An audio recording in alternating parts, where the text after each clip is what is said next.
오늘 기독교의 문제는 말씀이 사라진 것이고 그 말은 종교화되어 버린 것입니다. 간단한 이야기가 아닙니다. 우선 이번 주에는 서론만 5가지를 나누도록 하겠습니다. 첫째, 성화가 없습니다. 평생 교회를 다니고도 성화가 안 돼요.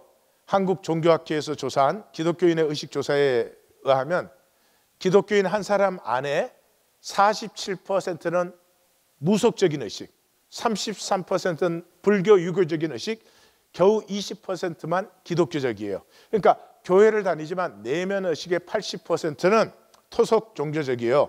그러니까 기독교는 종교 확장에는 성공을 했지만 의식을 전환시키고 삶을 전환시키고 역사를 전환시키는 데는 완전히 실패한 거죠. 두 번째, 삶이 없어요. 말은 거창합니다. 사랑, 용서, 은혜, 긍휼, 감사, 기쁨, 평강, 안식, 교회 안에 들어가면 난리가 나는데 삶에는 눈꼽만치도 없어요. 삶이 없는 말을 거짓이라고 합니다. 사기 아니면 허풍이에요.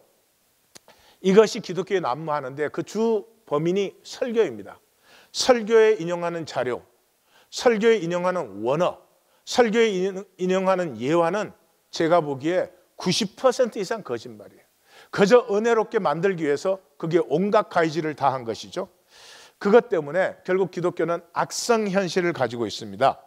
이 한국도 미국도 다 부정선거를 주장을 하는데요, 저는 사실 여부는 상관하고 싶지 않고, 만약에 미국의 복음주의자나 한국의 보수주의 기독교인들이 이게 부정선거라고 생각한다면 끼리끼리 떠들 게 아니고 객관적인 증거를 찾아가지고 검찰이나 경찰이나 언론에 제보를 해야 되잖아요. 그런 사람은 한 명도 없고 끼리끼리만 으쌰으쌰해요. 코로나 바이러스 때문에 한국교회가 종교 탄압을 얘기를 하고 있는데 저는 거긴 질문이 있어요. 자, 온라인 예배로 드리는데도 연보가 올라간다면, 연보가 올라가도 종교 탄압이라고 할까? 저희가 무엇일까? 이런 것들이 저는 걱정됩니다. 하나님의 말씀은 얼마나 바르게 아느냐, 그건 아무 소용없어요. 얼마나 바르게 사느냐입니다. 말씀을 믿는 자들이 말씀을 살면, 말씀을 성육시키면 이 세상은 하나님을 만납니다. 하나님의 역사를 봅니다. 그런데 이것을 종교화 시켜버린 것이 오늘 기독교의 비극이죠. 구약도 마찬가지예요. 이스라엘 역사 내내 말씀을 살지 않고 종교화시키는 바람에 하나님이 예루살렘 성전을 헐어버리시고 포로로 보냈습니다.